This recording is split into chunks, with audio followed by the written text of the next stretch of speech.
मिरज कृष्णा घाट परिसरात पूरस्थितीची पाहणी, परिस्थिती नियंत्रणात। कृष्णा नदीच्या वाढलेल्या पाण्यामुळे निर्माण झालेल्या पूरस्थितीच्या पार्श्वभूमीवर मिरज येथील कृष्णा घाट परिसराची पाहणी महापालिका प्रशासन व पोलीस अधिकाऱ्यांच्या उपस्थितीत करण्यात आली।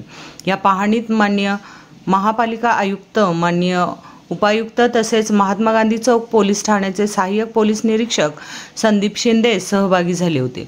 सध्या पूरस्थिती नियंत्रणात आहे। खबरदारीचा उपाय म्हणून 100 जनावरांचे सुरक्षित स्थलांतर करण्यात आले असून योग्य पोलीस बंदोबस्त तैनात करण्यात आला आहे। नागरिकांना घाट परिसरात न जाणे तसेच स्टंटबाजी व हुल्लडबाजी न करण्याचे आवाहन करण्यात आले आहे।